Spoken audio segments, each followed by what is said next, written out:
ભરૂચ જિલ્લાના નેત્રંગ તાલુકાના કાકડકુઈ સ્થિત માધવ વિદ્યાપીઠ ખાતે ભવ્ય અને મંગલમય વાતાવરણમાં સર્વજ્ઞાતિ સમૂહ લગ્ન વિશ્વબંધુ પરિણય સંસ્કાર મહોત્સવનું આયોજન કરવામાં આવ્યું હતું।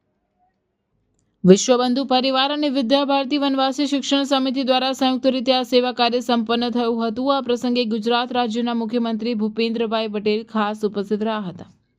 તેઓએ નવ દંપતીઓને આશીર્વાદ પાઠવતા જીવનની નવી શરૂઆત માટે શુભેચ્છાઓ આપી હતી। કાર્યક્રમમાં રાષ્ટ્ર ઋષિ ગુરુવર વિશ્વબંધુ શ્રી શશિભાનુ રાજયોગીજીના પાવન સાનિધ્યમાં મહોત્સવ સંપન્ન થયો હતો।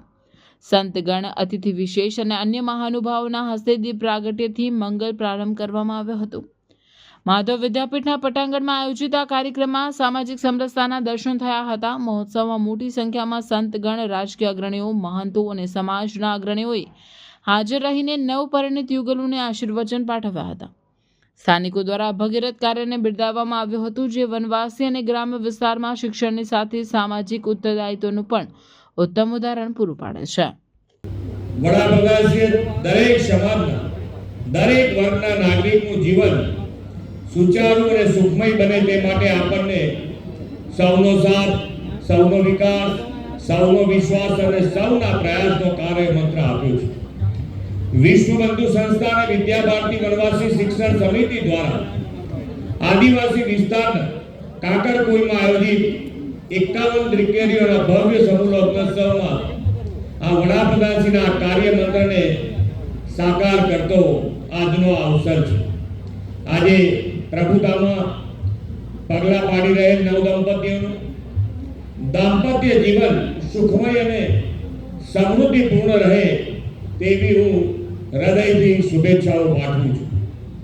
પ્રથમ નંબરના નાગરિક આશીર્વાદ આપવા આવતા હોય તો કેટલો સૌભાગ્ય કહેવાય છે। હું એવા પટેલ સાહેબ, ભૂપેન્દ્રભાઈ સાહેબ પટેલ સાહેબને બહુ આપણી આત્માથી હાર્દિક અભિનંદન અને આભાર વ્યક્ત કરું છું।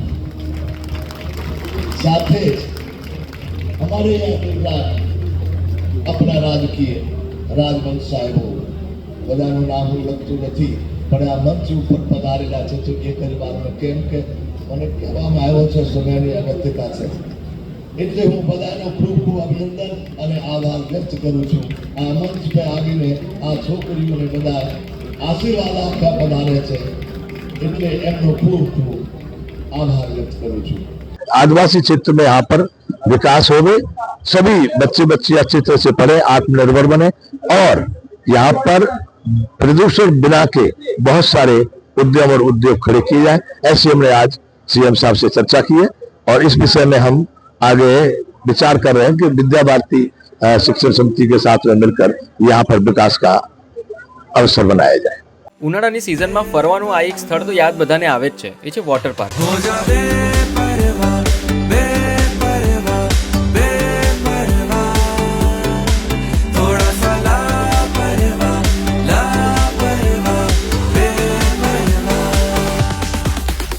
એક્વા બ્લુ વોટર પાર્ક જે ભરૂચથી વડોદરા જતા વચ્ચે કરજણ પાસે ઇન્ડિયન ઓઇલના પેટ્રોલ પંપ અને ગોવર્ધન હોટલની એક્ઝેક્ટ બાજુમાં મેઇન હાઈવે ટચ જ આવેલો છે। આ વોટર પાર્કની ખાસ વાત એ છે, એટલી મોટી આંબાવાડી છે આરામ કરવા માટે। આ બાજુની સાઈડ વોટર પાર્કમાં નાના છોકરાઓ એન્જોય કરે છે અને એમના જે પેરેન્ટ્સ છે ને તે આ બાજુની સાઈડ આરામ કરે છે આંબાવાડીની નીચે।